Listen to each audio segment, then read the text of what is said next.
want retribution. Oh yeah, we want retribution. Oh yeah, we want retribution. Oh yeah, we want retribution. Yeah, we ran out of patience. Boiling up with the cold hard hatred. I can feel the vibration. Feet in the streets, it's a new sensation. I wanna break faces on the pavement. I wanna make greatness look complacent. Adrenaline awakened, I can taste it. We can make an impact, grab and then take it. Like a disease, free to their knees. Take the fantasy. Just like a weed, spread into the streets. It's time to make them bleed. 'Cause we just want retribution. Let's go light up the darkness. Make true of an empty promise. Welcome to what is quite possibly the greatest console sim racing league podcast in the world. I forgot about that part. How's it going? Marcel. What's up, everybody? Marcel. Welcome back to episode. Where's it written? I normally read it somewhere. Episode 12. 12. Episode 12 of We 12. Suck at ACC. Joined by my co-host Logan up the top there, going Hey, Grays, guys. What's up? who's been voted as Black Flag's bad boy by himself. It's crazy. What?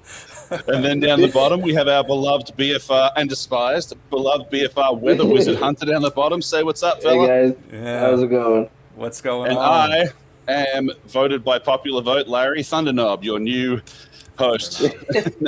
No one noticed that. I look out for you guys. I care.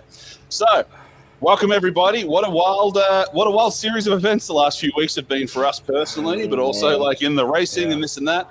With that said, we have to kick off something news that does affect AAC. No, what do we call it? BFR a little.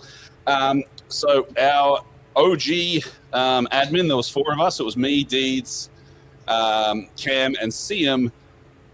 Cam has got a lot going on in his life right now, so he has decided to step away from his admin role at BFR, and we completely and utterly support that. He's very busy. He's had a couple of opportunities come up professionally, speaking and stuff that were too good to turn down, so he's still going to be around, but Cam will no longer be an admin around here, so you don't have to do anything he says, no matter what. So, but we do wish Cam well. It's been, man, a whirlwind 8 months, let's call it.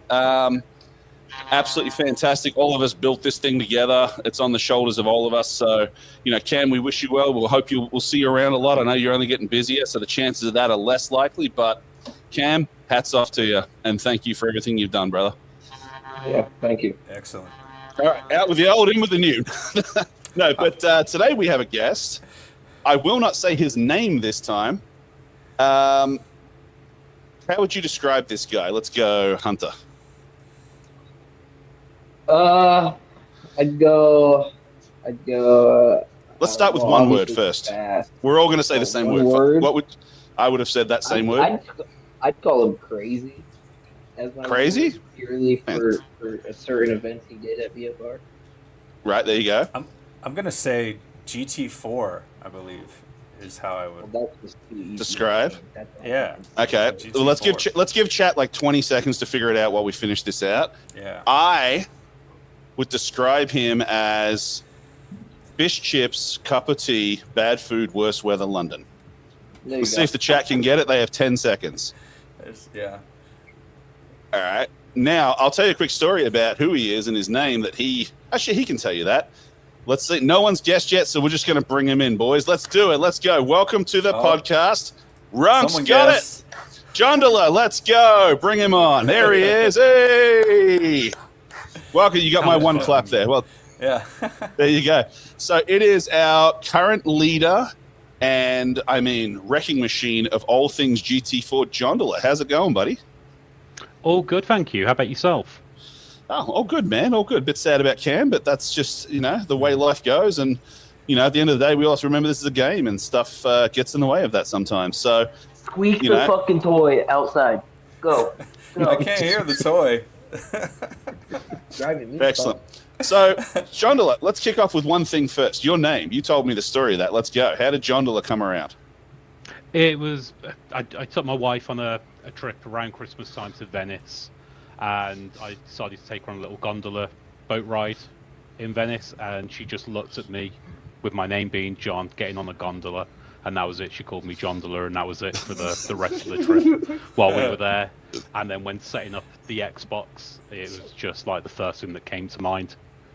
Now, you've said to me, I think, I could be wrong here, but I don't think I am, that your wife is a bit of a menace when it comes to giving you shit. Is that right? She's always like giving you names and stuff like that? Always like punking you and stuff? She's got a bad habit of just trying to find puns in everything. So I took her to Dublin once. We went round the history museum there, but because it was full of birds, she was just pointing out all the tits and breasts, just trying her best to just get a rise out of me while we were in there. I don't think that's a bad habit. I think that's a great habit. That's but funny. well, fantastic. Well, welcome to the podcast. Thanks for joining us. It is late for you. What time is it there where you are over in wherever you are? Tell us where you are too. It's almost 11 o'clock. I'm in Wales at the moment, but I was born in England, so I moved across the bridge. Which part of England were you born in? I was from Birmingham, so There you right in the go. Midlands. So you're a fighter and you've got no teeth. Is that what I'm understanding? Pretty much, yeah. Yeah, there you go. Sweet. All right. Well, we have a tradition here. We're actually a bit light on the people doing it today. Normally we have a few more, but I would like not to go first today. Does anyone else want to go first? I think I've got the best one. All right. I I'm will gonna show fight you for guys my that. original one. I'm gonna show you my original one. Now, Hunter cheated, so only his first one counts. Yeah. I do a second one, but anyways, I don't know. I imagine Jondula having a fucking afro with some buttons, you know. And I got a little bit of the facial hair correct if we cut right did. there off, you know. Yeah.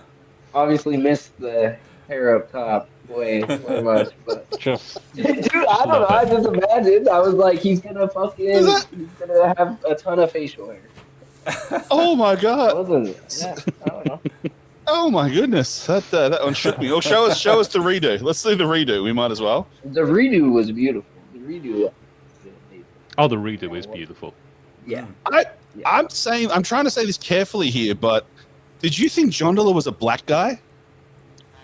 Looking at those two pictures? No, with that one, I thought he was white, dude. I thought looks like Jamiroquai. Dude, that looks He looks like Macho Man. he looks like Jamiroquai or Trevor Just Noah. imagine he had a fucking afro going on, or just some like wild curly hair. I don't know. That's where my question came from. Yeah. Grace, you want to go next or me? I think that looks more like Napoleon Dynamite with like a cool goatee. Oh, That's yeah, what I see exactly. there. Yeah. He looks like what is it? Hugo Boss model Napoleon Dynamite. Yeah, exactly. Yeah, exactly. Do you want to go next, Grace? You want me to Yep. I'll go. go? Go. That's all I got. So I thought That's the teacher from South Park, isn't it? Okay. it ended. It does. Drugs are bad, okay? Yeah, it did end That up was looking good. like That was that. fucking good. I imagined him with We're gonna like get thinning hair, copyright but strike. yeah, and I thought he had glasses. But, yeah. I do have glasses. I just choose not to wear them. See, there you go. I wear glasses too, but Same yeah, way. I always Yeah. take them off for this. If God wanted you to have vision, he would have given you good sight. Yeah. All right, well, I went a little bit different, knowing there's an Englishman. So I figured his head was a bit of an egg, so I started off with Humpty Dumpty. Nice. But then I decided to give him a full body with tiny legs. He has a cup of tea, a cricket bat. He's saying, "About that time, eh, chaps?" And then there's a fish and chip shop in the background. Nice. Perfect. I mean, look at no one reacted to because it's basically a portrait. Yeah, Right? It's a photo. Yeah, Like, that's pretty good. yeah, Yeah, it's You really just need to good. top So- that. Just a movie. Excellent.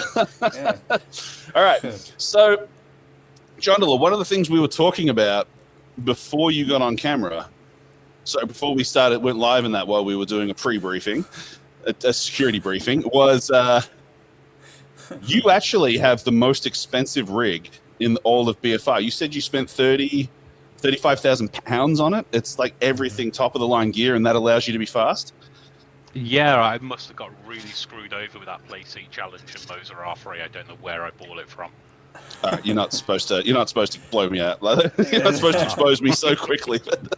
So yeah, usual question we have for everyone: talk to us about your motorsport experience, both being joy, like enjoying it, doing it, sim racing. How did it all come about from when Jondula was conceived all the way through to, well, not conceived. You can talk about that if you want, but all the way through to now. Like how did we end up with the Jondula madman behind the GT4 wheel that we have today? Talk to us. For me, I guess it probably started back in the late 90s with the PS1. So those old enough to remember Tucker touring cars. That was sort of my first experience of driving games. I don't know that game, but is that a game about the old classic touring cars in England and that? So yeah, I can barely remember it myself, but I just remember having the old like dual cases for the PlayStation 1. And that was one of the only ones that I had, and then it sort of progressed from there into like the F1 games on the PS2. And as soon as I moved into sort of the newer gen consoles of the 360 and the Xbox One, it was Forza. And it was only sort of playing Forza Motorsport 8 where I realised I had a bit of pace. So I decided to go out and buy a wheel and just see how it worked, and downloaded ACC because it was on offer, and now I can't go back to Forza. That must be the most British explanation ever of someone being really fast. You know, like it's just like, oh, you know, I just went out and was checking my pocket watch, and all of a sudden I was like, well, chaps, it's about time we started racing, and all of a sudden you're an expert. Like it's just like that was the most humble fucking shit ever. Like it's amazing. That's why I hate you and love you. But fantastic, man. What about real life stuff? What got you into it, or is it separate? You don't care about motorsport? Talk to us. I don't really care about it too much in real life. I watch Formula 1 occasionally, but it's pretty much all I really watch. Most of the time I'm watching sort of like proper football, European football. Yeah. Nice. Who's your team? It's Hull City, so they're not the best to watch at the moment. Are they Premier League or are they below? No, they're a little bit below.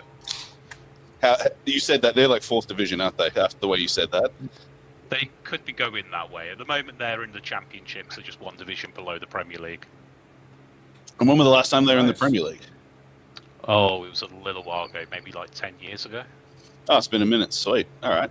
So we're going to talk about you. You sort of have taken this league. How would you describe it? I would say it kind of like I'm so old saying this, but a Carmen Sandiego type thing. Mysterious. Like, you've just kind of rolled up, super polite, super nice, very unassuming, and you're blowing everyone out of the water, but you don't have any sort of, like, there's no smack talk, there's no, like, any of that shit. You guys are just,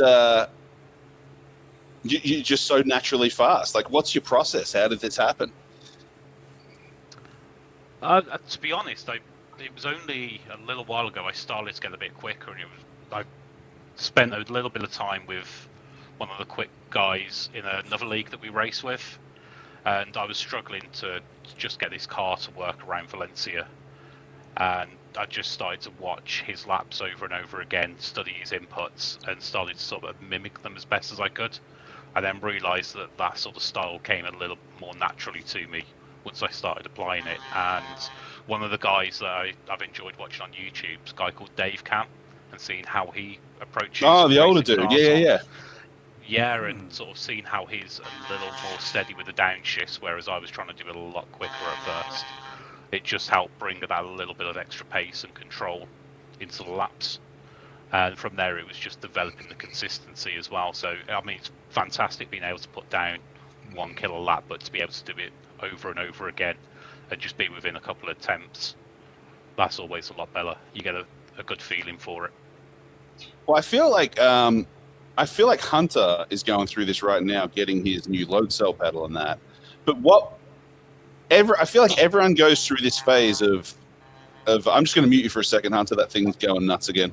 But Hunter has a buzz that he can't identify, people, so we're trying to figure out what that is. But I feel like everyone goes through, all right, I'm just driving like I am on the street. And then they realize, maybe, let's say, brake in a straight line and then turn and then get on the gas, right? Then they start going like, hang on, we're going to trail brake a little and incorporate both, and same thing. But then there's this moment where I feel like you click into the next dimension of what you need to do, and like where you're at. I feel like I am now in that next realm of like, all right, I've really started realizing what I need to do on a better level, and now I got to practice that and get better at that. What was your click moment? What was your like when it all came together? I'll tell you mine, for example. Mine was I couldn't figure out how people were braking so late. And then one day, now this is an exclusive on this podcast. I actually own a PC. I don't talk about it much. But I was looking into iRacing, and there's that guy, Suelio Almeida or whatever. And I was watching one of his videos one day, and he was talking to one of his students about braking in iRacing, but the student also did ACC. And he said, yeah, the problem with ACC is you have to stomp on the brakes and hold them and trail off much less than you would in real life or on iRacing or other games. And oh my God, you're killing me. I tried to fix it. It didn't work. Didn't work. Okay. And I then went to Monza where I was braking at like the 170 board for turn one. And all of a sudden I could brake with the 150 just behind me by doing that. And if you just hold on that, and all of a sudden I was like, oh, like I realized like that it's not even, so my realization was not even so much driving. It was how to drive the game. Like that moment for me was massive, learning that I was trailing off too much and it wasn't working in ACC. What was your moment where you were like, click, this is going to make me faster? Was there one? I think it was more to do with the downshifts. I was, at the very start of playing ACC, I was just downshifting far too quickly. And not like an using F1 the car? engine braking. Whoa. Yeah, trying to do that, As soon as I realised that you could get a lot more braking out of downshifting and being progressive with it, I realised you can get a bit more lap time out of it as well as just getting a bit more stability of the car. Yeah, man, absolutely. I found that was another one of my big clicks was waiting for my last downshift to happen right before the apex, or just, before that to get the rotation out of there. Like you wouldn't think that, on early corner entry, downshifting versus a bit later into the corner entry, but it makes a massive difference if the car's not ready for the Chandler. If the car's not ready to rotate, it won't. But it was beautiful. But yeah, that's amazing. So that's good. So you clicked when you realized gear shifts. That's a big one too that I still know that I have to do, but I've been avoiding. What about you, Hunter? When was your click moment? You've had a ton of moments recently with a new pedal. You've got stupidly fast later. You were getting into the 142s at. Why don't you use hand signals? Just look straight ahead and don't move. Holy fuck. No, it's fine right now. Hunter, I want you to talk about what clicks for you, but I want you to do it in an interpretive dance with no speaking. I'm not doing that. Absolutely not. We're back to Napoleon Dynamite again with the interpretive dance. Yeah. Gone full Talk circle. to us. What clicked for you now that you got your new brake pedal now? Because you have found some pace, fella. I would say it's the braking, and actually a little bit of what John Dilla says. I don't bang through the gears anymore. I usually I'll bang the fifth, and then maybe the fourth, but I'll coast through fourth and drop the third at the apex, and then go out. And I don't know. I'm just starting to learn how to actually drive the McLaren, so that's helped. That's helped a ton. Sweet. What about you, Logan? Have you had your moment? Or are you still waiting for it? I don't know, because I did the opposite of what John Dilla did. I didn't go, wow, I'm really good at this. I should buy some gear. I bought a bunch of gear and then realized I'm not good enough for the gear I have. So I need to grow into it at this point. But I haven't had that moment yet, really. The Better Force feedback has been more realistic for me, but I don't know if I've had that aha moment yet. We'll see how this Aston Martin goes. I'm kind of digging it right now. I also still stand by that one moment everyone needs to have sometimes, and you need to have it regularly. And maybe you guys will disagree. John Dilla, tell me if you disagree. Sometimes you just need to go faster. You get stuck in your rut, and then you're like, all right. And that normally comes for me when, let's say I'm following Chug or Panda or someone like that, someone who's got a lap down faster than me. Sometimes you just have to go, oh, shit, they're faster than me. Well, those braking points are out the window. I'm just going to stick on their bumper. Sometimes the solution to being faster is to go faster. And as silly as that sounds, do you guys agree or disagree with that? I would say with the skill I have, or maybe it's the setups because it can't be me. Whenever I say like I'm just gonna go faster, or I'm gonna just push this braking point a little bit, or I'm just gonna maybe not I'm gonna take more of the curb or something, I always wipe out. Like it's like okay, I'm trying to push my limit, and I'm already at the limit, so that doesn't really work for me in the current moment. At least at Brands Hatch, it's not. What I'm talking about is it's not something that you do often, but every now and then you have to just say, all right, I've topped out on this learning level. The next step is to just go faster and like improve inputs around that to go faster, right? I'm talking about a mental thing, not a physical thing. In my head, I need to go faster. That's what I'm talking about. Oh, yeah. I would call that more like I've gotten the zone before where it's like I'm not even thinking about it and it's just happening. And that's really cool feeling, like where you're just like focused and you're just knocking out lap times, and it's getting every time the guy's telling you you're getting better and better, and then you're just like you're in the zone, and then all of a sudden you're like, man, I've been on here for like an hour and just been doing laps. So that feeling's really cool. It is fucking cool. All right, so moving on from that for now, we have. Oh, here's it. Look who we have. Well, look who decided to show. So hey, here he is. Sam, are you dead? You look like in Bill and Ted's Bogus Journey when they die and they all become really grey. Does he look dead to everyone else? A little bit. Yeah. Yeah. He's not on his usual setup. Yeah. It's the same room though. You just done a different. No. Is your wife next to you? Is she doing her podcast? You just moved? Different room. Oh, it is a different room. There you go. Sweet, man. Well, Sam, say hello to John Dilla. Hello. This is your only. This is your only competitor here. Is in the GT4s. So we were talking about how fast he is and his ideas and his, his tactics for that. And basically, it's just have natural talent and use it.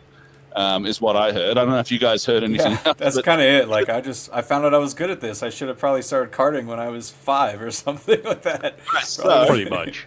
Yeah. So, I will say this too, though, and I hate to ask this because we're all going to just end it. Everyone's going to go listen to that song from Dawson's Creek and cry after this. You've told me this before, John Dilla, but when did you get your wheel and your pedals? Last November. So less than a year. Yeah. That's fucking retarded. All right, that's impressive. That's insane. All right, that's so impressive. Well done, man. But all right, now, John Dilla, I know that you know something about vehicles that you used to have, and they're welcome here too. What are your 3 top vehicles you would have? Vehicle is a loose term here. You can have anything.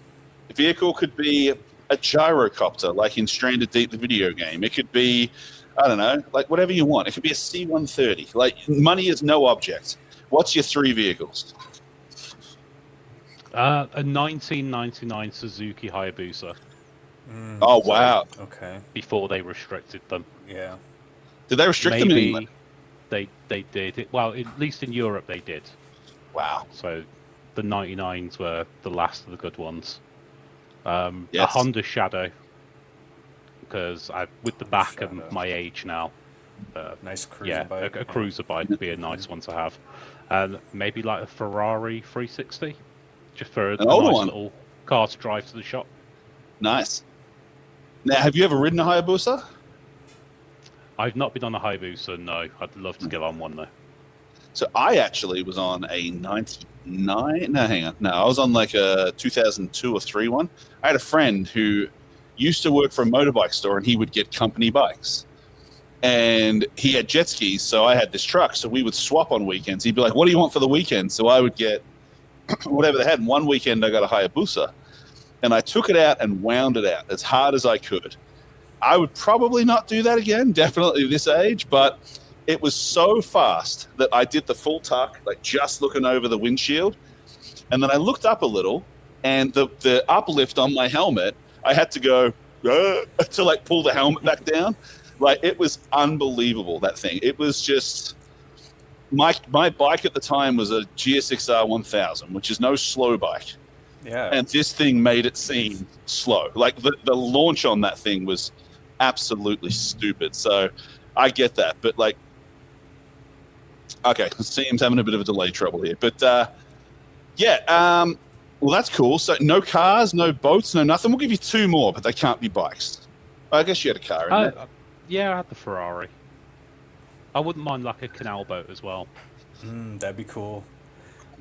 God, that's Those I things thought of are that. sweet. If they're like, Yeah, it's like you they're can really RV around the country, like in this little canals. I've looked into that. Like, man, I wonder what it would cost to do that for like a year once I retire and just float around. It seems awesome. It is. We lost Sam, He's but gonna work on it, yeah. oh, sweet.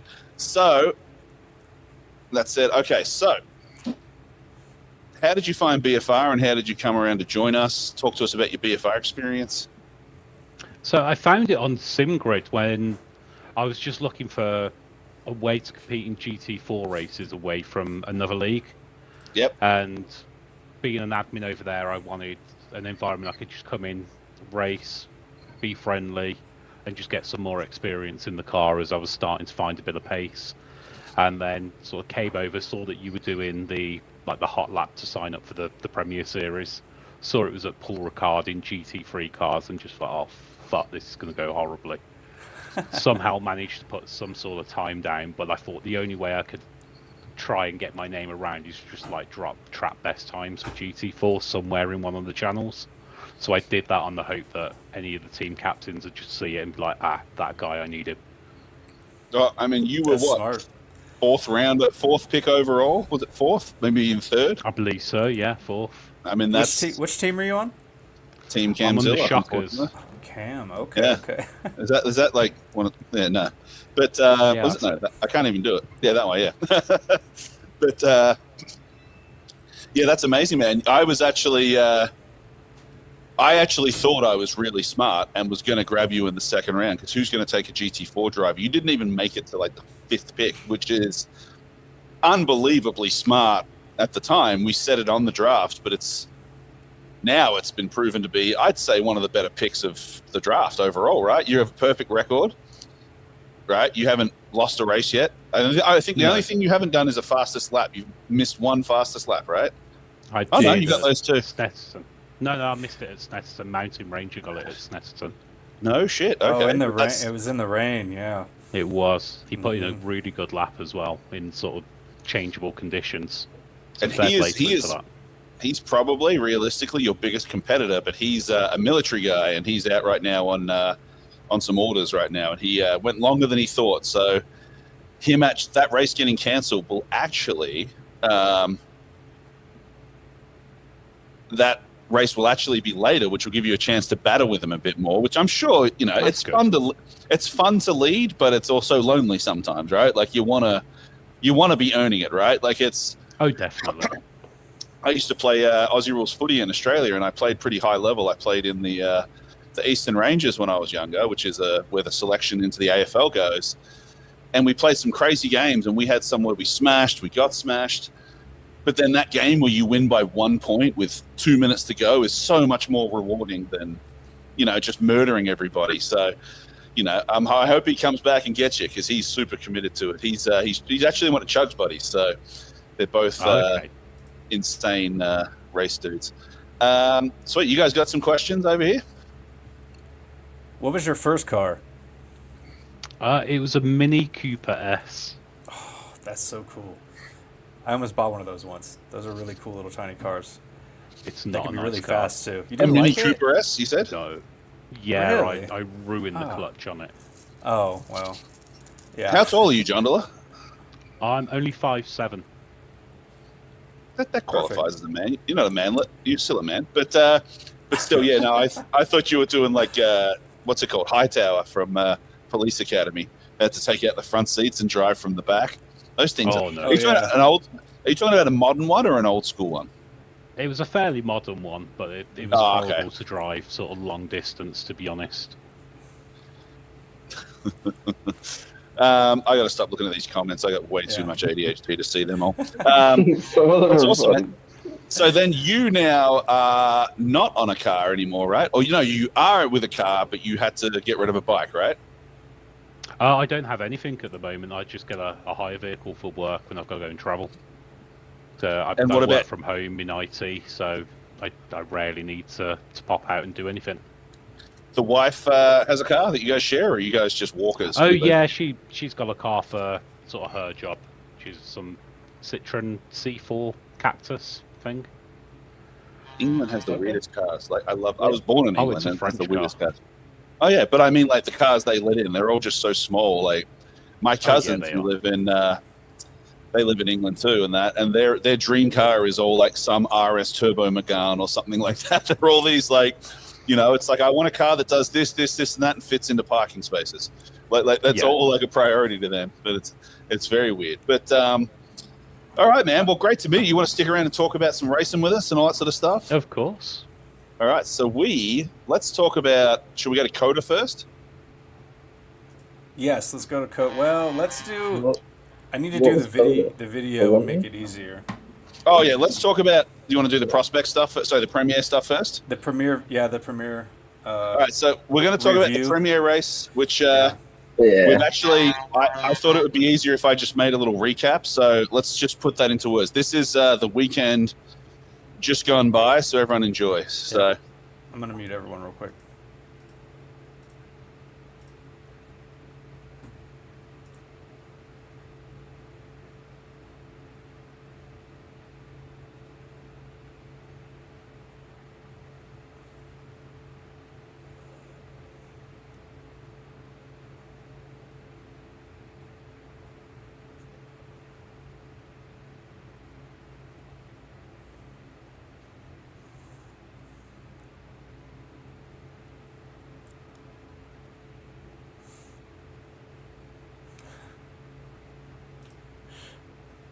you want to play it again, Grace? You want to play it again with sound? It didn't play sound. No. No, not for us. Oh. All right, let's try it again.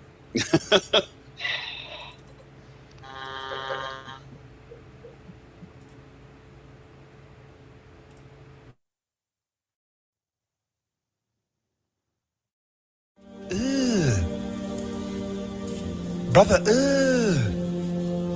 what's that? What's that, brother? Oh my God! Okay, it's happening. Everybody stay calm. What's the procedure, everyone? What's the procedure? Stay calm. Wait. Everybody, calm down.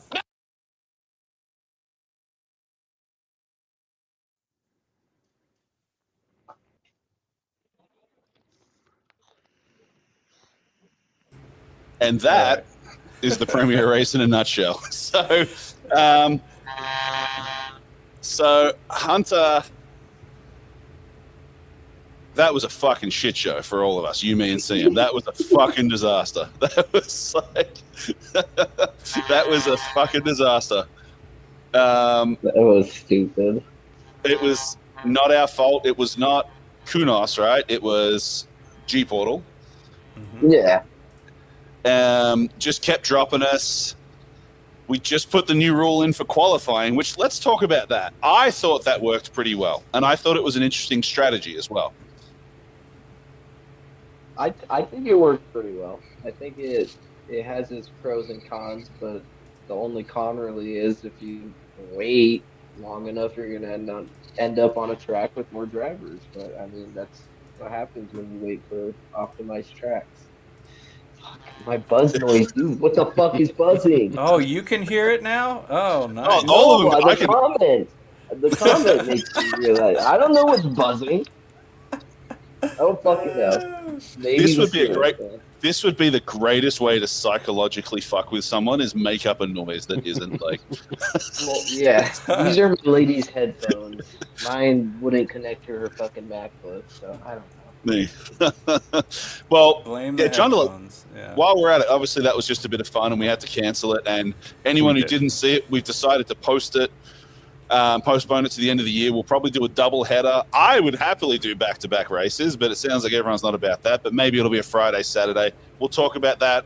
We're not dealing with that right now, so don't worry about it. But John, what did you think of the qualifying? I loved it. My quick thing was I wanted a clear track that wasn't optimum. Didn't worry me. I wanted a clear track without traffic. Some people chose to wait. And I think it was Mojo and Noah waited like the whole time. Yeah. And what ironically worked out is if you had started at minute 40,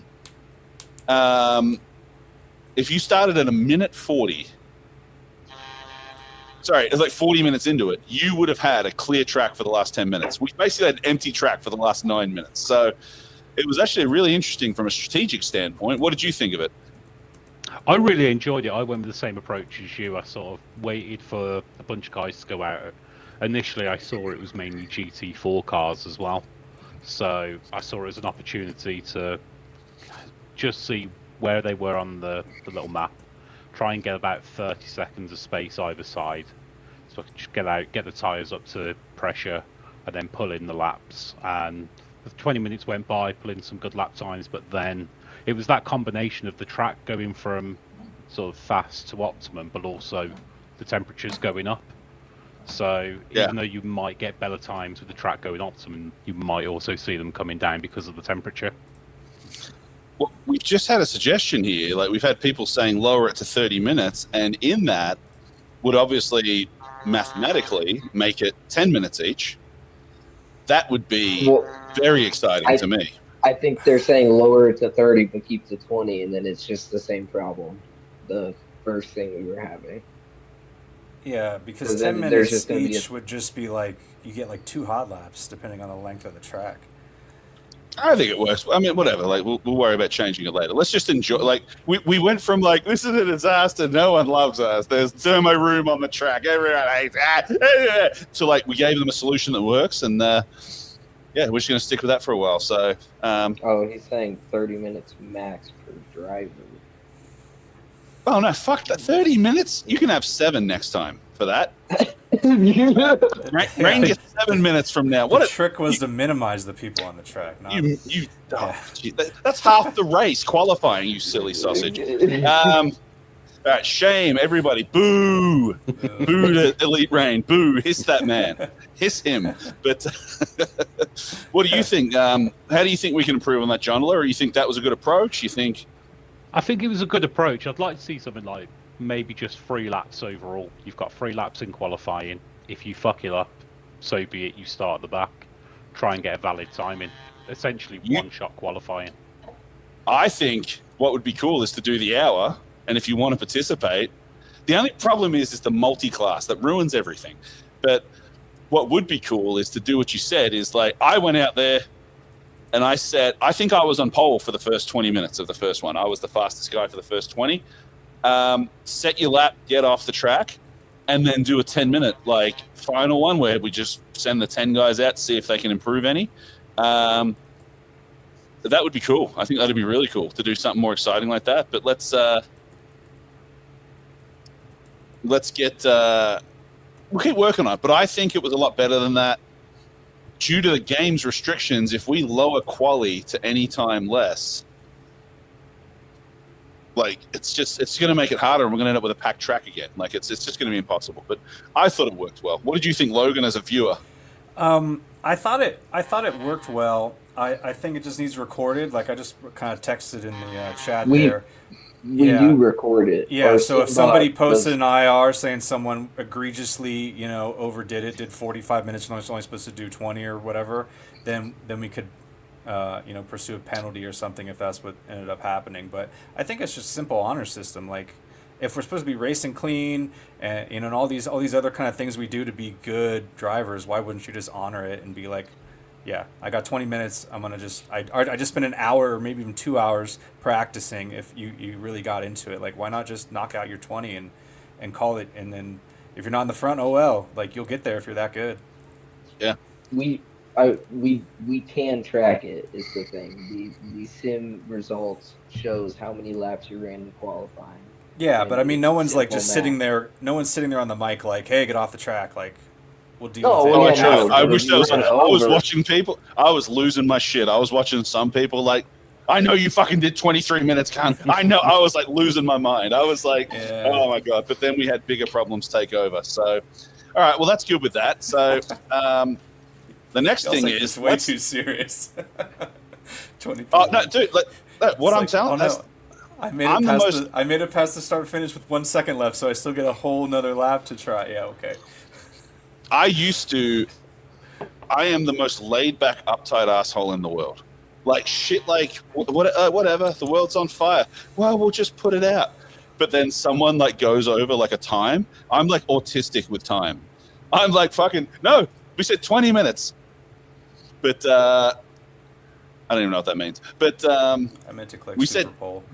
We said 20 minutes. Good idea. But yeah, no, it killed me. But all right, let's talk about possibly the world's greatest lap one ever at the Prospect Series at Bathurst. That was awesome. Oh my god. That was awful. That was. Did you see it, John Dilla? Did you happen to tune in for it? I was watching it, yeah. You want to kick us off? What do you think about lap one? It was chaotic. Absolutely chaotic. Well, we'll stick with that word. Grays, what was your first word if you got a different one? I did not get to see the first lap. So, that's right, because you were off doing merchandise shop. Gray is a shopping fanatic. We learned at Coda. I got to get my merch, man. Got to get my merch. I don't know if you realize I kind of collect some things, so I got to get my merch. What about you, Hunter? What did you think? Commentary and all that, like watching it? Expected.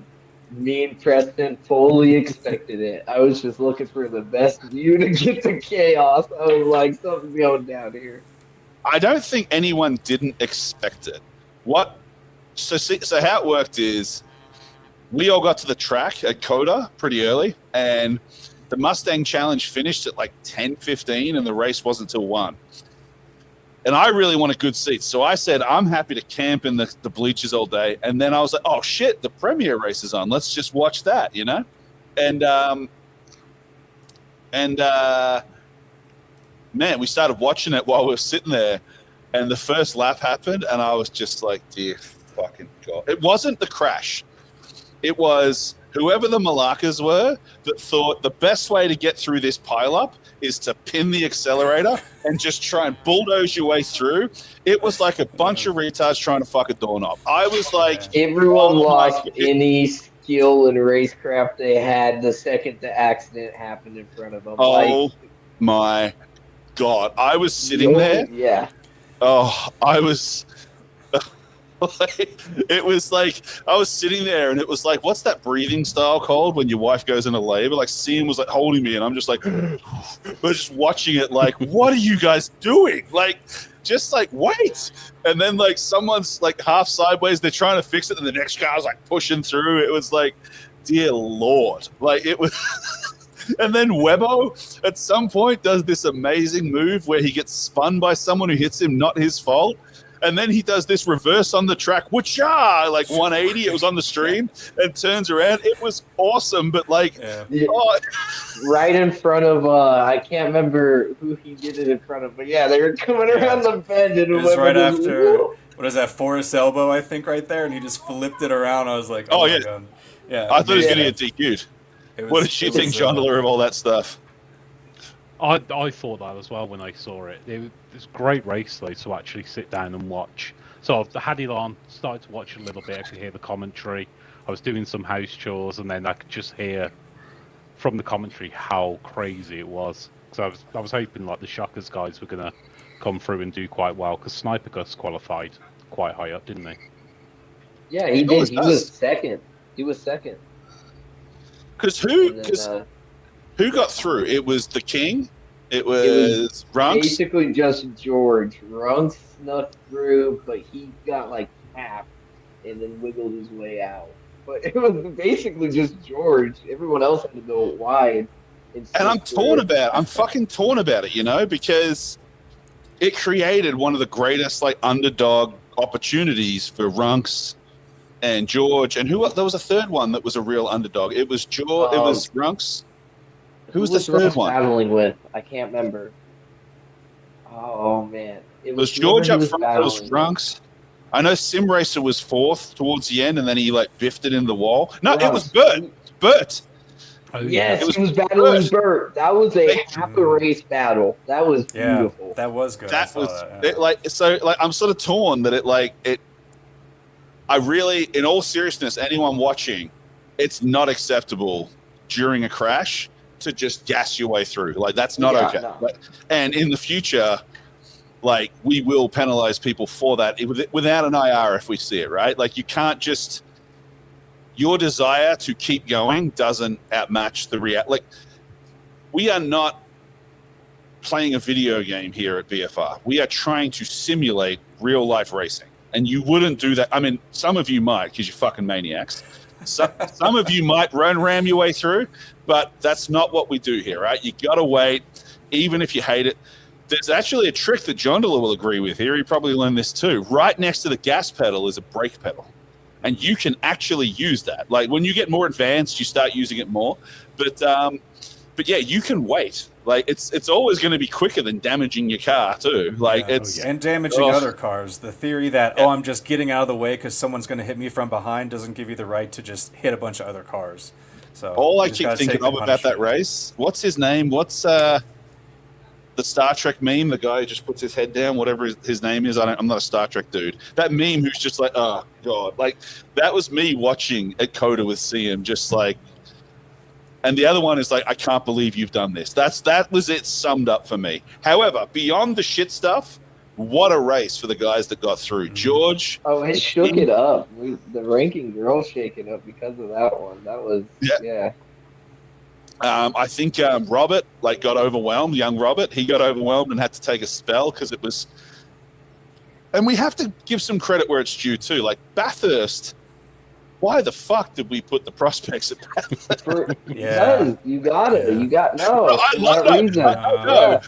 I know, but it was one of those like, what if we put an aerosol can on this campfire? What'll happen? And then it blows up and almost kills you, and you're like, oh, that was always going to happen. And then to go from Bathurst, probably the most difficult track, now to Brands Hatch, where there's nice markers of exactly where you need to turn. Like some of them are blind turns, but you can just flow through them nice and easy.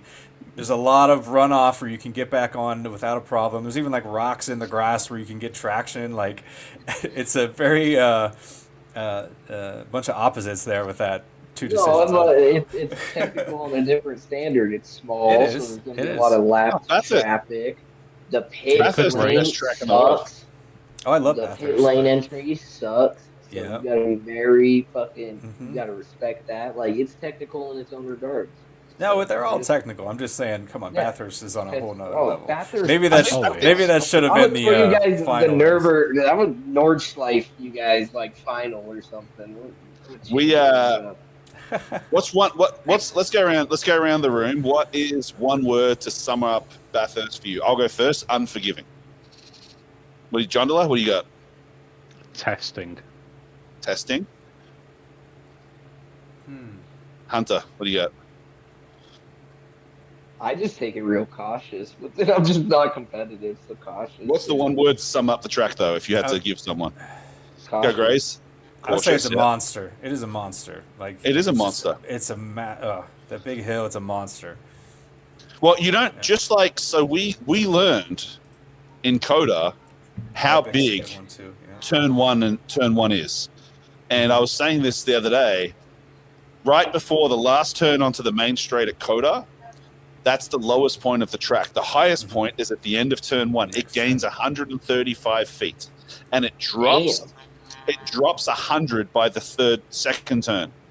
Like you don't see it in the game. Wow. It is literally, if you stand, so where we were, you could see the main straight, and it looks like a giant launch ramp. That's how steep it is. Bathurst, over the course of the track, gains 650 feet.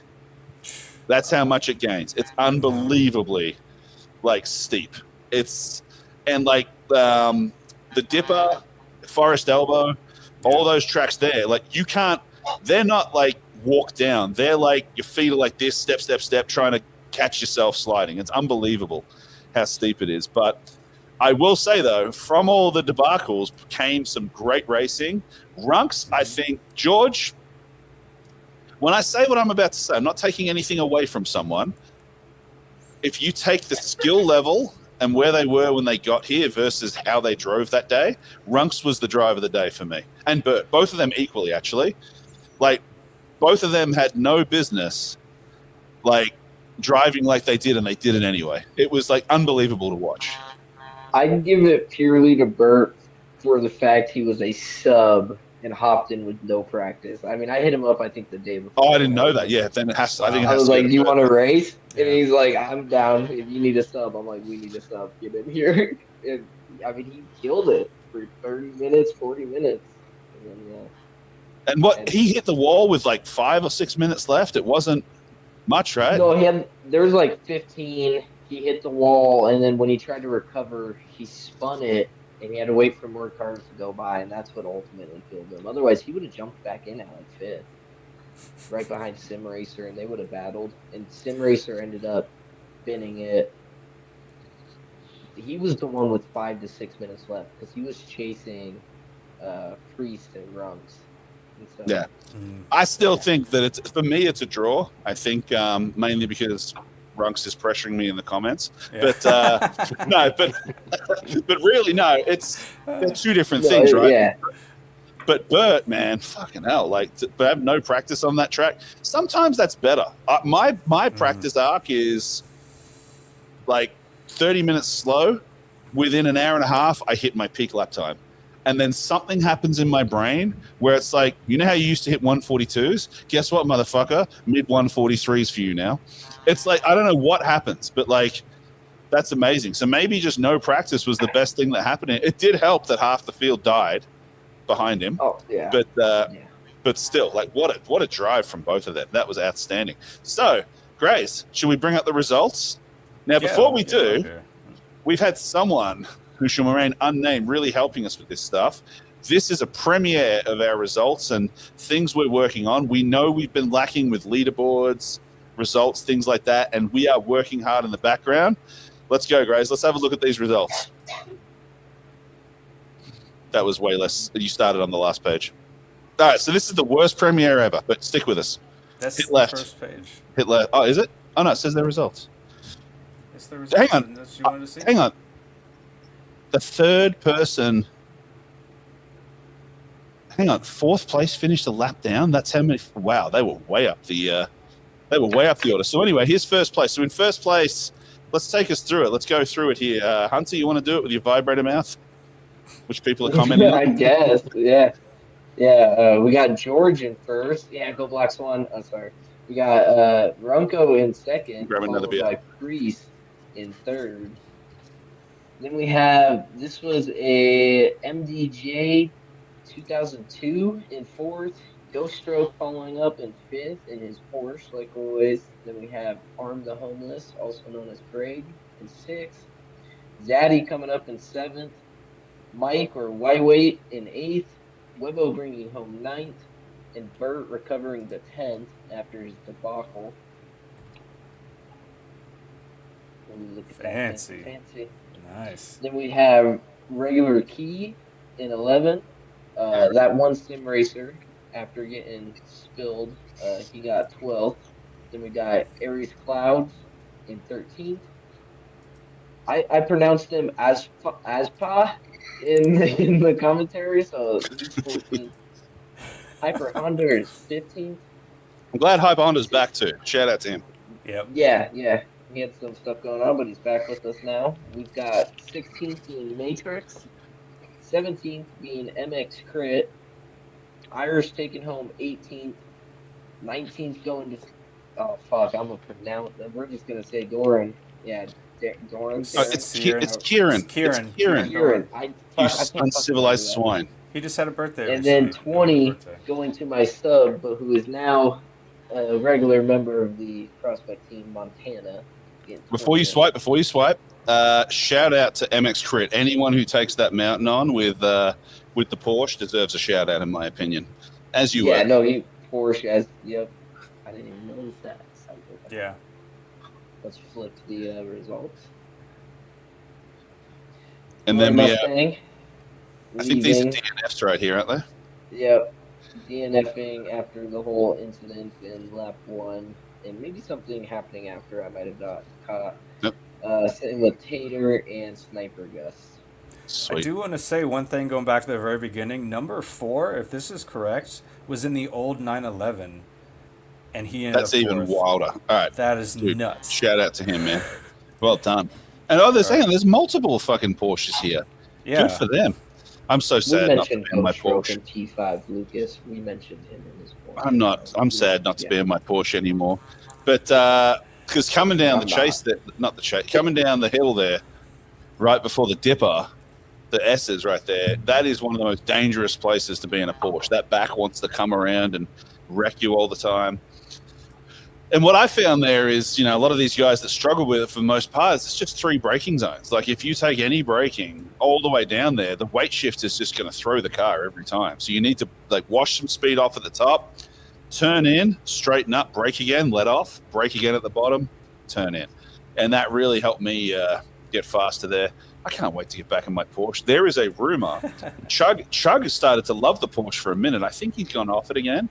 But at one moment, he professed his love for it and asked me if I would drive it with him next season. So he's hoping that I will be back in a Porsche next season. Who knows, though, with the draft? Doesn't matter what I want with a draft, does it? It's not how it works. But, all right, so moving on from that. Oh, just one more thing. There's a couple people in the comments this week in the Discord were like, I want to be a sub. I'm ready to be a sub. I think those are going to go to Hunter, right? I didn't want to start putting your information out there, but are they supposed to let you know they want to sub? Yeah, you can let me know. Because I know we were I've short got to the other see day. you Yeah. race in Yeah. a BFR like Tuesday, sprint, Thursday, whatever. So. I would like to officially say Ghost Stroke finished in 5th because he says we don't like him. We love you, We Ghost mentioned Stroke. him. I know they're all saying that. I was like, Ghost Stroke in his Porsche finished 5th, and guys, rewind the No, tape. yeah, he said it. Yeah. Yeah, it's just, I mean, this guy, like everybody. Yeah. No one asked if I was doing okay today. All right, in the Discord. All right, you don't hear me complaining. All right, no one was like, "Hey, Larry, you look beautiful today." All right. Like no one. All right, everybody, calm down, calm your tits.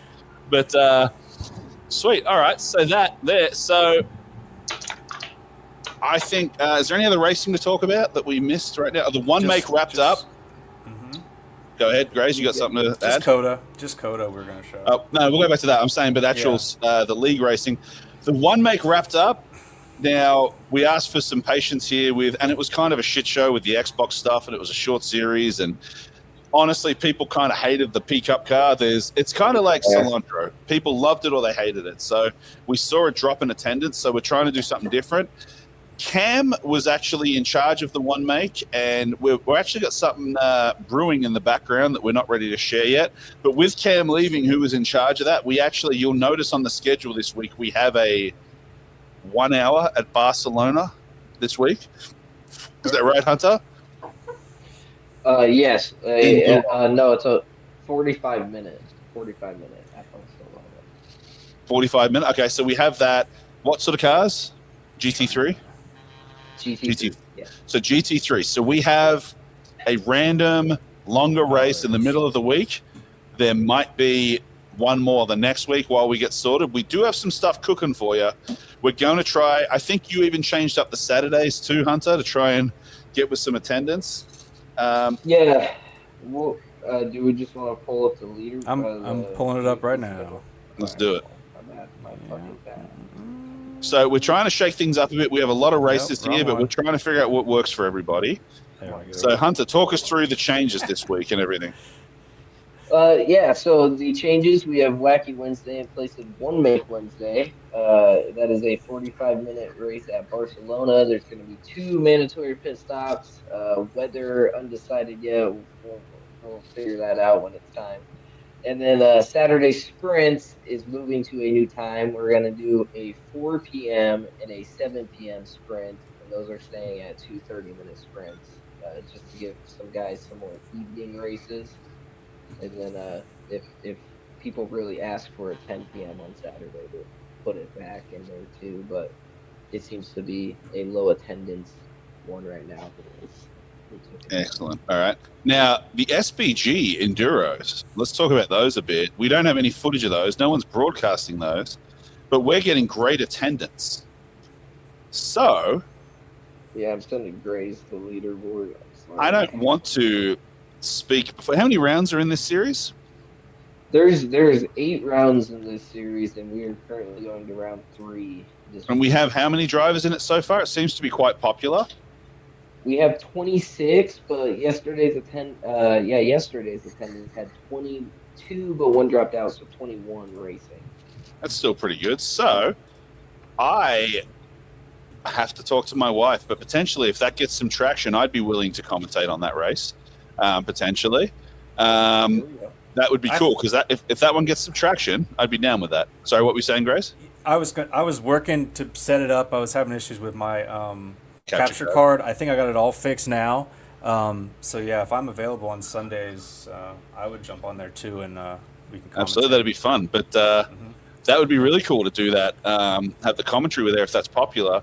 But guys, we have a ton of races now, and we're reaching a point where we're starting to need some feedback. So we need to give you guys a vehicle for that feedback, because we don't want to oversaturate y'all with races. Some are more popular than others. As much as I think Ruben, I think Preston, Hunter, a few of us, like I think Squid, we all kind of love the torture of the P-Cup car, but I think everyone else is just like, fuck that car and the horse it rode in on. So we need to start looking into a suggestion board or something like that for these races, because we also don't want to put them on if they're not going to be popular too, and we don't want to make it boring for everyone. So we'll get to that later. Let's have a look at the results here. Who wants to lay this on us? John DeLoy, go ahead. Go ahead, talk to us. I don't know much about this one. Yeah, Well, just read. Yeah. Okay, so we got this is after Red Bull Ring and Monza, so this is round 2. They're going into round 3 this Sunday. Number 1 is right now Mojo with 70 points. Next is going to be Ruben right behind him, 4 points back. Then Bubbling Panda, Chef, and then the man here, we got Hunter here. Yeah, Number 5, that is killing it. Good job there. And then Ghost Stroke. Hey, I mentioned your name, Ghost Stroke. Yeah, can we just can we stop and have a moment of silence for Ghost Stroke, just to make sure that he understands this vigil for Ghost Stroke? I just want to say, hang on. If we say it 3 times if he appears on the stream, Ghost Stroke, Ghost Stroke, Ghost Stroke. See, he's not lifting his weight either. Like, he bitches at us, but he doesn't. Yeah, it doesn't matter. Anyway, Ghost Stroke, as you were. What the fuck was that?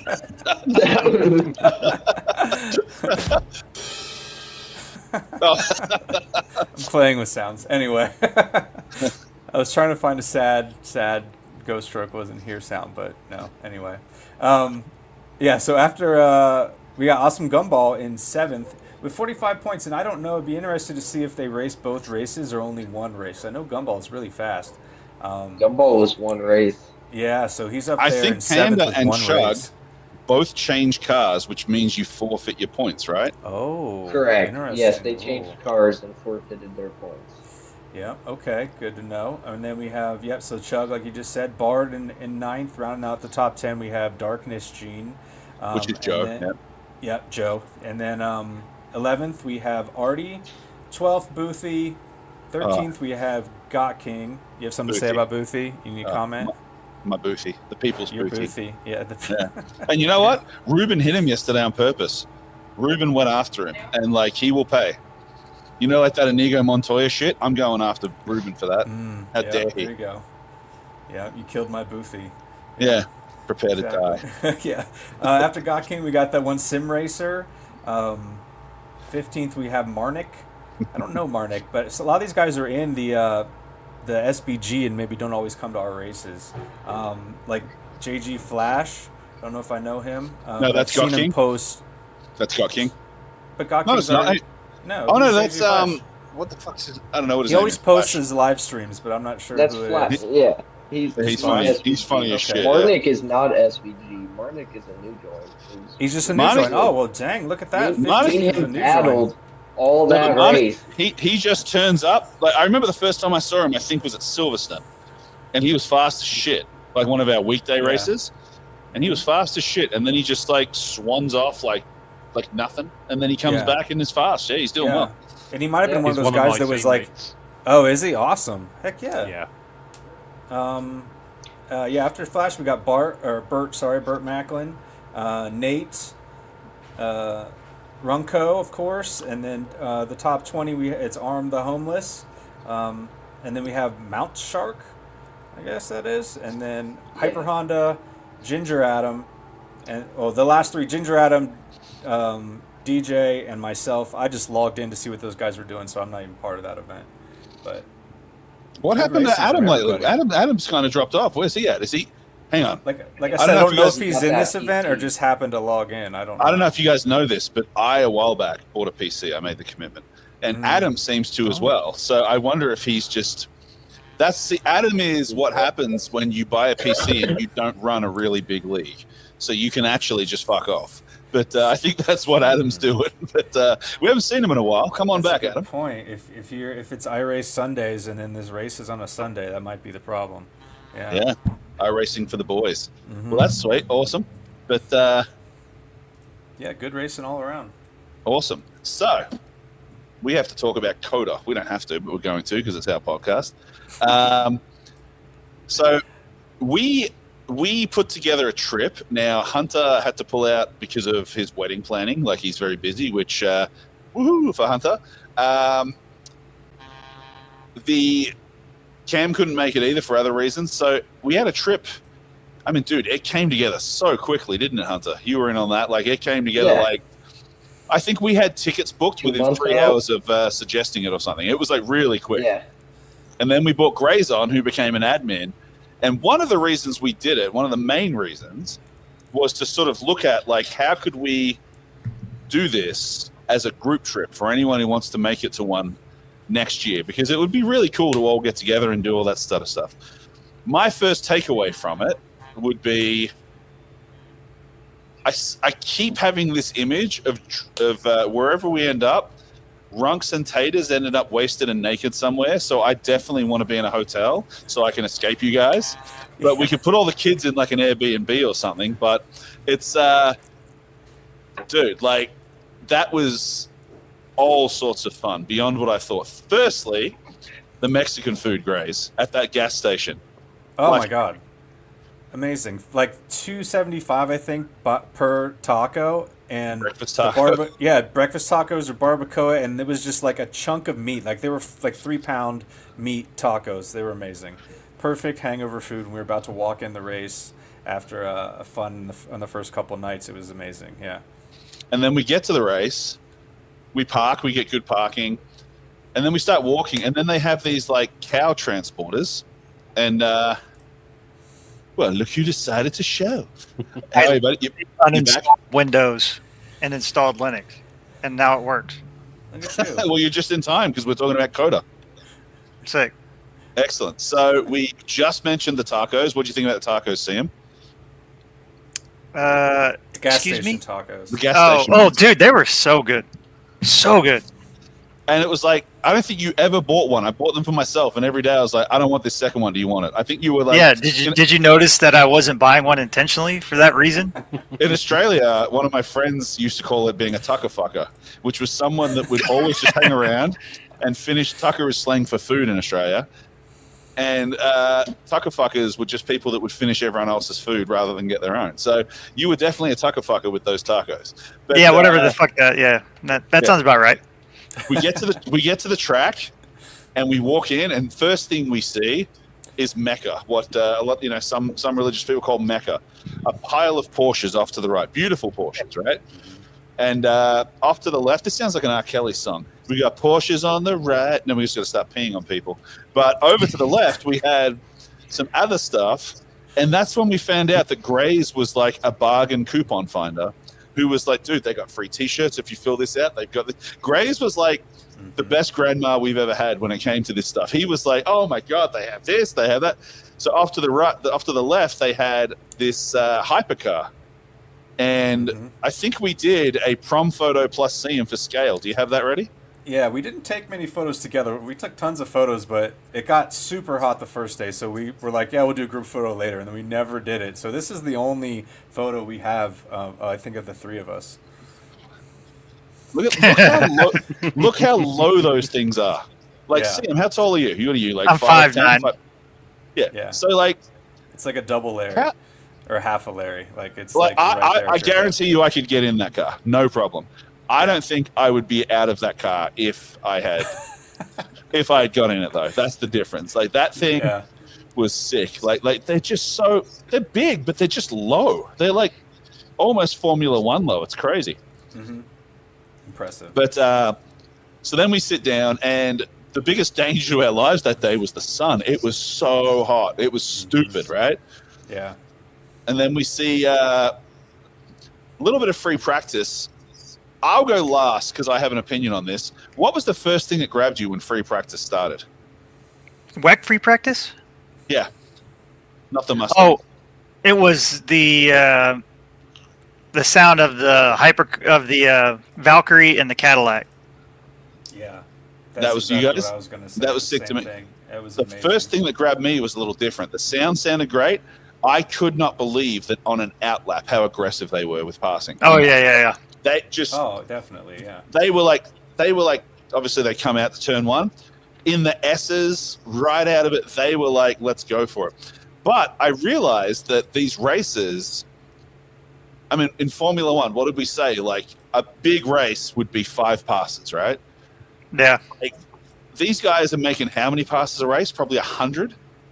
They're just, oh man, did you take that, Grace? Yeah. That's sick.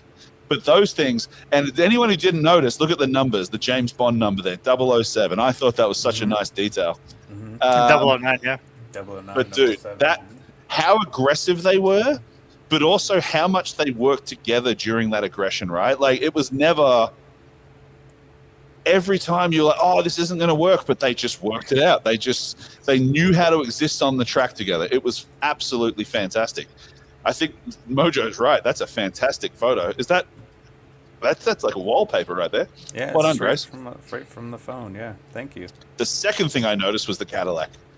As much as I didn't want to love it as much as I did, damn, It's not like the what a Cadillac, but that's not the Cadillac, but what No, a but yeah, sound that it's came out of that thing.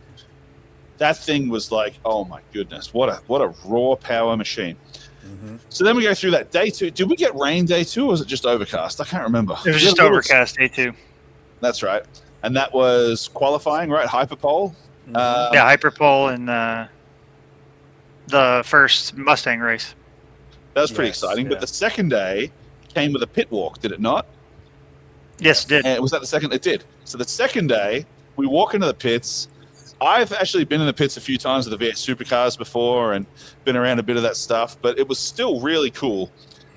And just as we got in there, we noticed a couple of drivers getting ready to go out for FP2.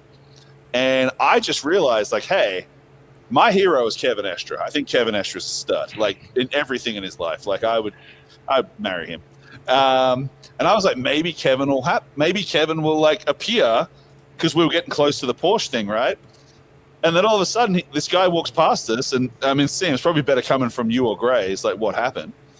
Well, I was facing towards the garage, right? Yep. And the team building is behind me. And some guy, we're standing midway between the team building and the garage entrance. And I'm just facing towards the garage. Just to be clear, So the pits are what you're looking at here, right? That's the front of them. The back of them is part of one building. Then there was like a road behind it and temporary tents where they would go in and air condition and cool off and hang out, right? Like a green room, let's call it, right? Yeah. So we were in that back lane. We weren't in the front when this happened. So go on, Yeah. Sam. So it's just the back door to the garage that I'm looking in because they have cool car parts and tires and shit in there. So I'm geeking out. And I just I'm looking around, people are passing, we're just standing in the middle of a walkway and people are passing. So someone just walks right past me and Larry just goes, "Kevin?" And that became kind of a meme, an ongoing joke. Kevin. And it was an actual when Larry said it, it was very soft and Kevin, a question mark. But we ended up over the weekend. It was just a statement, Kevin. Every time he passed us, hold up your beer, Kevin. But it was Kevin, and he was very gracious, and he was like, "Yep." I just said, "Hey, man, I'm so sorry. Can I grab a photo?" And he was like, "Sure," which I think I shared with you guys. That was really cool. Then we kept going. Go I ahead. felt like you were to the point where you were going to be like, guys, I'm just going to stand here for a minute, but you didn't say it because he immediately walked up. It was perfect timing. Yeah, he immediately turned around. Yeah, if we had spent another 30 seconds doing something else, we would have totally missed that situation. It was perfect. Yeah. It was absolutely. And then we kept going down there. And this was before it, but we got to see the front wings of the Valkyries, I believe, right? Yeah. And we met one of the guys, an English guy, obviously from Aston Martin, but asked him what they were worth, and he said £60,000 each for these front carbon wings, which is like, honestly, after having F1 for a while, I thought they'd be more expensive, honestly. But yeah, because they were big units too. The other thing was the tire we shared. So the way those tires were worn down, I sent that picture of the tires, how crazy they get. They actually had a guy there with a heat gun and a scraper scraping them back down to raw slicks, which that kind of blew my mind. Like, it's that you could just kind of do. It doesn't feel like the tire would be very round after that, but I guess it is. There we go. That one there, £60,000 for that thing. That's crazy. That's wild. So then we did that, and we did the pit walk that same day, right? No, that was the next day. Oh, that was sorry, that was Friday we met Kevin. So the next day, we met Kevin on Friday, and then Saturday we went to the pit walk. That's right. So we went to the pit walk Friday. My favorite thing was you guys all said, "Let's get in this line and line up for it." And I said, "I'm going to sit down and have a drink and a bite to eat for the next 40 minutes, and I'm just going to walk in." And you guys stood in this giant line, and then as soon as they let people in, I was in there 1 minute after you guys, and I didn't have to line up once. You missed out because the line was with a bunch of friends that we made along the way, you know? Yeah. I mean, it's true. I made friends too. Shout out to Don from South Carolina. He's now my friend, and his son, I can't remember his name. But absolutely fantastic. But then on the pit walk, we got to meet a bunch of different, drivers and signatures and stuff. We have to talk about Grace here, though. Grace, who were you in for? Well, I was one of those assholes, so I jumped really. This is where you enter, like right here at this red sign, and I met all these cool Polish people that were there to see Robert Kubica, and they all had like Robert's shirts on. The back spelled his name and everything. They were all cool. They didn't speak English like at all, but they were very chill and didn't complain that I kind of jumped the line right behind them. But I was there to see Valentino Rossi. I'm trying to find the photo, but and that's why I had to be in front, because his line immediately, like everyone was running to get in his line. It was everyone was there to see Valentino Rossi. Who was the second most popular, would you say? I think the Valkyries, maybe, or Valkyries. Was it Kevin? Jensen Button was there. It was his last professional American race, so that was pretty big. Alpine was cool. Alpine was busy because Schumacher was there. Yeah. I feel like Button was like really undermarketed. Like he was the least hyped up one there. I'll agree with that. Yeah. But I think the Iron Dames was really great to see that team there. They had a big line. Yeah. They had a big line, the Iron Dames, and Steve was great and got my daughter a signed poster and flag, and she fucking loves it. That's awesome. Yeah. Got to meet Kevin Estra for a second time. He said I had the best shorts he'd ever seen, which I'm sure he was like, I love them in an ironic way. So it was kind of like, I'll choose to take it as a compliment. But I even actually, what was so cool that made me a fan for life was I said to him, hey, I'm sorry if I stopped you yesterday while you're in the zone. And he was like, not at all, man. Love that shit. Thanks for stopping by type thing. So really cool. And there he is. Yep. The 46-year-old that looks like a 20-year-old still. Insane. Yeah. He's amazing. And he had a good battle going on with, who was he battling with? Was it a Porsche? It was him and a Porsche for a while, right? They were going at it on the race day. Yeah, it was a Manthe Porsche. That's right. It was the only other Porsche that was in there that wasn't the Iron Danes, yeah. So. And then let's move on to Sunday, because we're starting to get a bit long here. So Sunday, we get there, and my knee is cooked. I need a knee surgery as well. So I just said, I'm happy to plant myself here and hold the seats. And Sam's like, I got you, man. So you and Sam's wife went off for a little stroll to go. I don't know if you guys stuck together, Grace. Did you guys stick together? Yeah, we went over to the main grandstands, which was kind of the opposite of where we were sitting, because we were sitting at like turn 14, I think. Yep. And we went over there to see if there was a special Iron Dames booth, and there was not. But we went up in the grandstands and hung out there for a little while to avoid what ended up being like 8 hours of rain. And it was like It was actually not that bad. I was totally fine with it, but it was started just getting relentless. cold. Started Yeah. getting cold at the end, and it's man. And there we go. What do we got there? So is that the Alpine in front, or is that that's the Alpine, and then that's the Peugeot, and then the Iron Dames. Iron Dames, yeah. Mm-hmm. And it was like, dude, it was unbelievable how those things sounded. So much fun. We kind of ran the gamut of the weather, like blistering hot the first day, overcast, mild sprinkles the second day, and then just downpour the third day. This was the first time they said, the announcers, I watched the race like replay, and this is the first time they've ever started under a safety car like that for that long. Was it an hour and a half or an hour and 15? How long was the safety car out for? It was a while. It was like an hour, almost over an hour. It was a little over an hour for sure. Yeah. And every time the race started, if they had an incident, they would go back to safety car, even if the car was cleared quickly. It was actually kind of annoying. But then in the end, they let it go. However, I hope when we all get together and find a race to go do this at, that it does rain, because I will say the rooster tails coming off the back of those cars. It was cool. Was cool. How tall? 30 feet in the air? Oh, yeah. Like there was this gantry sign. 100 feet behind you, yeah. The gantry sign that was coming off of turn 13 to 14. It was like touching that. Yeah. And like 100 foot behind him. It was like unbelievably cool.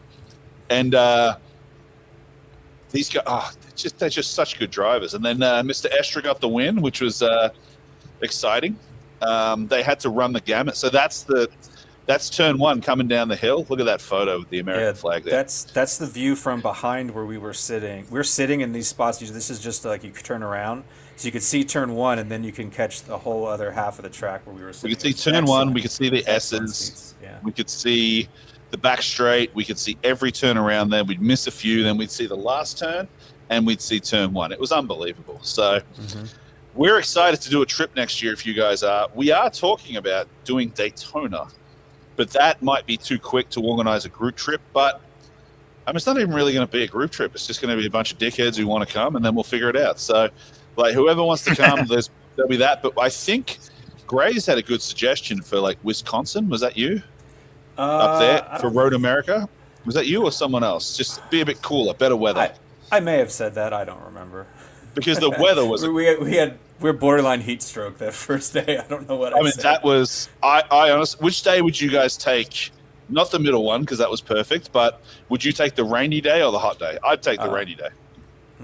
I'd take the heat, honestly. I'd take the heat to see more racing. I would suffer through it. Yeah, I'd take the heat. Umbrellas.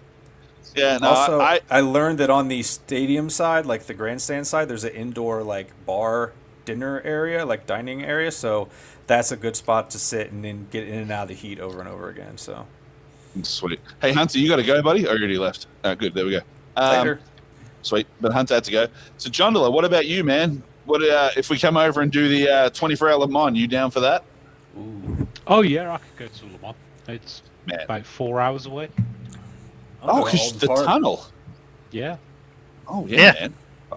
Alton Park. We could do a tour. I'd be down for that, man. Let's get the American one out of the way, and then we'll talk about doing an international one. But man, what a ride that was. Now, all right, so let's talk about BFR moving forward. So we have the Prospect Series coming up. Where's that at? Logan, that's at Brands Hatch, right?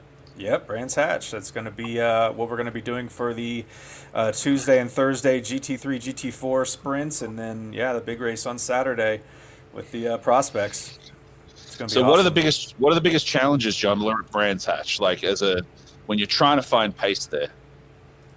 You've got to be very careful of track limits. The weather is going to be an interesting one as well. So if you're going to go with the real life weather, it could be very wet this weekend. So if you get those tyres out on the grass or on the curbs, you could easily spin it. It is another unforgiving track, but except for that left-hander that goes up the hill onto that back straight, that doesn't flow terribly well to me, like to me at least.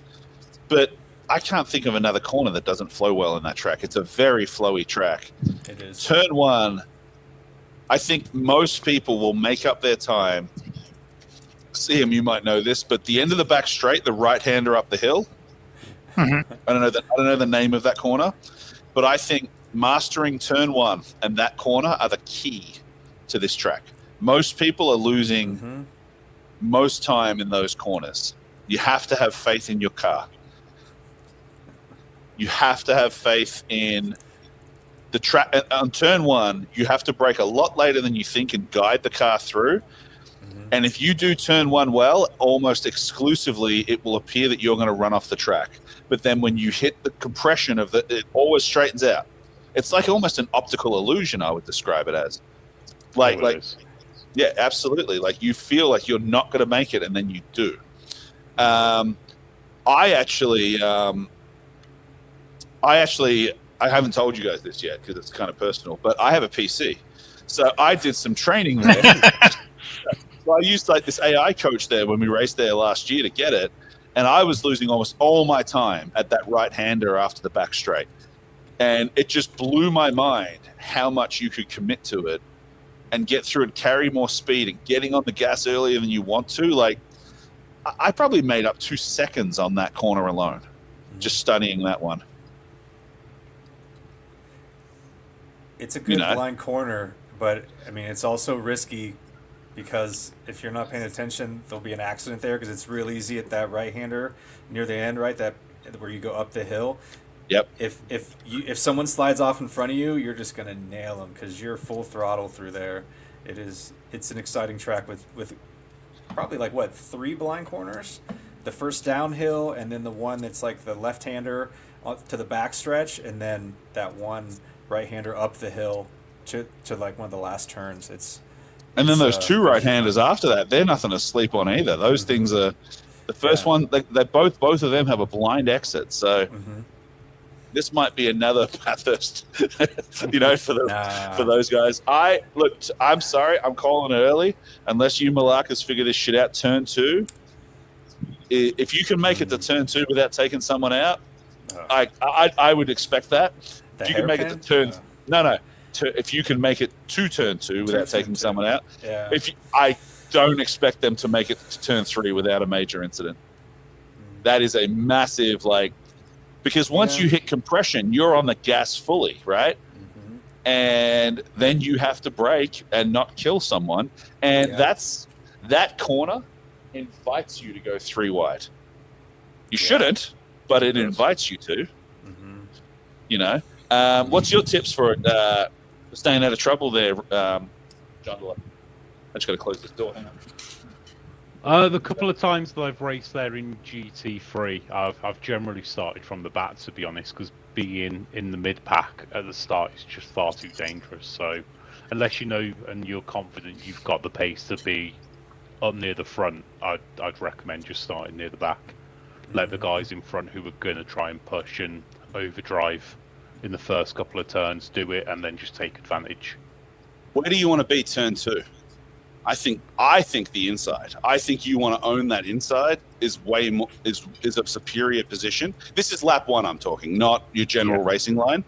If you're coming in with a bunch of traffic, I just don't see how you do well. If we split it into 3 lanes, the middle lane is very dangerous because you get inside cars coming wide.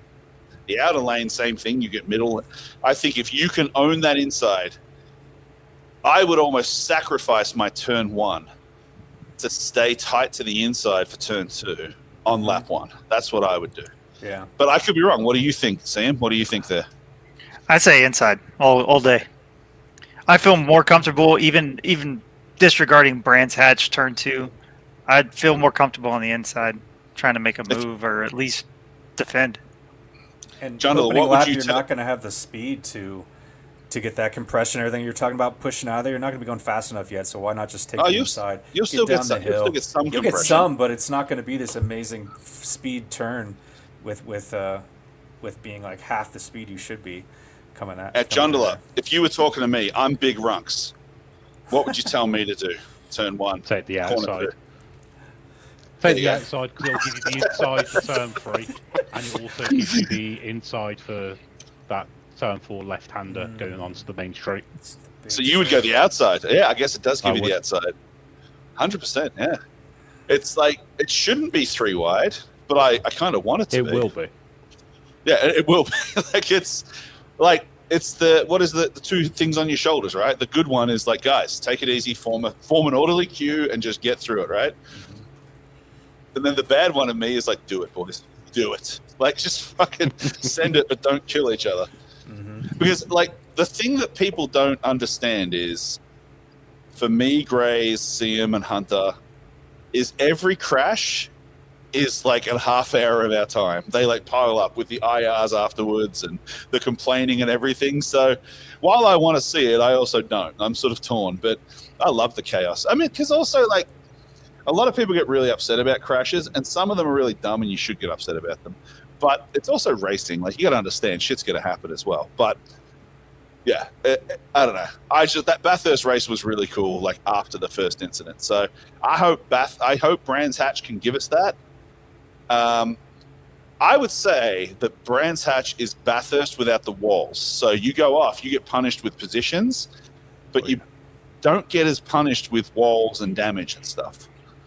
You know, like, unless you hit another car. But I can't think of too many places where you're hitting a wall if you go off that track. I don't think I've ever hit a wall on that track, right? It's normally incidences with other cars. Generally incidents with other cars or just getting onto the grass and spinning. Yeah. The only place I can think I hit the wall actually with some regularity is the two fast blind turns before the left on the back straight there. The small back straight, not the big one. Yeah. There's two back straights, right? The one before the straight there is, if you catch that grass coming out of that final right-hander, it puts you into the wall on the right. That's the only place, though. Otherwise, you're pretty safe around there. It should make for an exciting race. It should. What are you going to tell Runks to do? What's your advice you're going to give to Runks? Take the outside, lap 1, turn 2. Not just lap 1, but in general. Just like stay out of trouble, let people hurt themselves. What would be your advice? Depending on the pace, I would maybe start further back and focus on strategy. You would encourage a lower starting position. Yeah, because people are generally they're excited at the start of the race, aren't they? They want to try and gain positions. You go around and do the formation lap. You've got your tyres up, temperature and pressure. Let them go for it. You've got a very iffy turn 1 going into a very tight turn 2 where you're expecting guys to go 3 wide, possibly to turn 3 as well.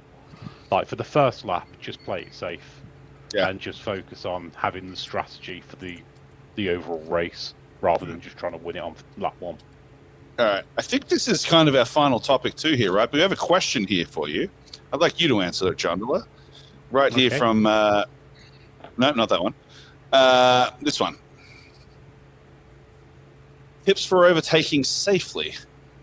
Is it truly just wait for the guy in front to make a mistake? Now, this is... Depending on the conditions, really, isn't it? Well, what do you think, Jen? Let's call it a dry track. Like, what are some good opportunities there?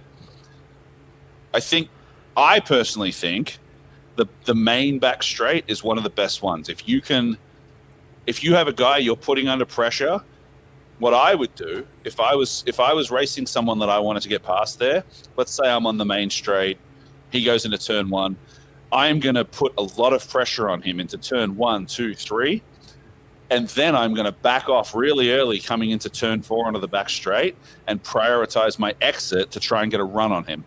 I think that's one of the safer places to do it on the track. Yeah. And you've got nothing but time. You only need a 5% better exit than them to be in front of them by the end of the track. And that's not a corner at the end of that straight that you want to be taking defensively. You don't want to be on the inside for that. That's a terrible corner to defend. You know, have you got anywhere else you can think of, John? Maybe on that mini back straight before the main straight too, but you don't want to be outbraking into turn 1, right? The best place to overtake. Into turn 2, a few times I've managed to get it around the outside as well. If you're able to get a good run, sort of show yourself down the inside, force them to take a tighter line. And then you can sort of get around the outside as well, and it gives you good position going into turn 3. Exactly. Well, I look forward to it. Sam, what do you think? What's your thoughts on that? Well, I plan on commentating, so I'm excited to see you guys out there Okay. on Brands Hatch, and I want it to be a repeat of Masano in the way that you guys go out there, you fight hard. If bad things happen, which they are probably going to happen at Brands Hatch, just don't quit. Keep on going. You never know where the race will take you, kind of thing. Yeah, exactly. And now we're talking racing in general, John Diller, for these guys. Like, what's your general advice? It's like you don't always want to start from the back, but my personal thing is passing should never be desperate. That's not passing. Right? Have you got something to build on that? No, I quite enjoy the psychological torture of like lurking behind the guy in front, getting them to constantly check their mirrors or looking behind, force them into making the mistake so you can just consistently drive the way you do every lap. Yeah, acting weird sometimes can be a viable offense, strategy. Oh, yeah. Like, just like, I think I saw a video or a TikTok or something about it the other day, just acting strange. Well, like, you would come in close to the corner to defend, and what this guy did was follow him up to the corner, and then at the very last moment, he would break off and take the corner normally, but this guy that was defending was looking in the mirror too long, missed his braking spot, went off. And that's the fun part about it, just trying to sight them out into making the mistake themselves, so you can just take that position without having to compromise your own race. That's exactly what I try and do, because I'm not super fast. I'm not just going around passing people, but if I can psych people out, get up on them, brake, go to the left, go to the right, like, it almost always works. They end off, even if they don't go off, just taking a bad exit or something, and I can get through. That's the most fun part of the entire ACC journey so far, is just that ability to control really what that driver in front of you is doing. It's like boxing in a way. Like, you got to pick your punches. Like, boxers don't just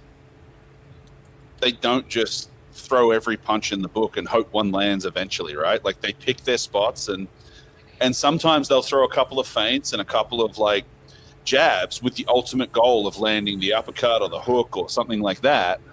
That's how you should be racing. But I think a lot of younger, less experienced guys, younger in experience, let's call it, like, often think that progress is throwing 100 punches all the time and hope that one lands, and every now and then you both get knocked out, and that's no good for anybody.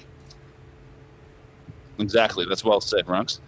But yeah, so, all right.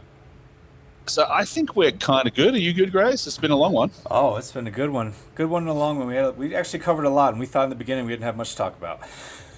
Exactly. This has been the longest one we've ever had. And yeah, exactly what Grace said. But John Diller, thank you, man. Did you have a good time being here? You have to say yes, whether you did or not. Oh, of course. It's been a pleasure. It's a privilege to be on here as well. You're only 12 episodes in, so it's nice to be one of the first guys you pulled in from the community. So thank you very much. You're a big, you are, I think, as humble as you are, John Diller, I don't think you have any idea how much a lot of us look up to your racing style and the way you carry yourself as well.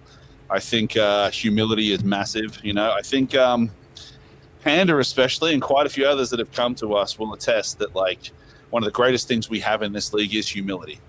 Is, like me, like, I am the greatest, most humble racer, like, that there is. And I only bring it up once a day to make sure that people don't. No, but the point is, like, some of the stories, everyone has to ask Panda about the greatest, deepest history ever. I'm putting him on the spot here. But, like, there are leagues where literally, like, it's people are shit talking each other like it's a fucking world war, right? And, like, having humble people that can do stuff without big talk and all that is absolutely amazing. And you're a pillar of the community, man. And we didn't say this, I was joking around before, but it's actually you that's been working on those scoreboards for us, and we really appreciate that. And the future of what we can do in this league with our community efforts and vision, plus people like you that are willing to help out, makes this place a great place. So from us, thank you so much. See, Sime is absolutely taken by it. Yeah. He's just full of stuff. It's Sorry, amazing. man. It's impressive, man. It's been a long day. Exactly. No, I get it. But does anyone else have anything else? Is it time for us not to do Nazi salutes? No, yeah, it's Definitely time to not do that. I mean, I got caught once. It's so natural. Like, I don't know what it is. I actually have German heritage. Maybe That it's sounds but, worse. Yeah. Exactly. It does sound worse. I'm not making this any better. But anyway, boys, we will see you in 2 weeks for the next podcast. I'm very excited. Let's get behind the prospect guys. Let's make sure on Team Comms helping our guys if we need, and let's have a good race on Saturday. From me, Larry, I'm saying goodbye. Jondula. Goodbye. Have a good night. See ya. Farewell and Godspeed. Grace. Yeah, we'll see you guys out there on the track soon. Have a good one, boys. All right.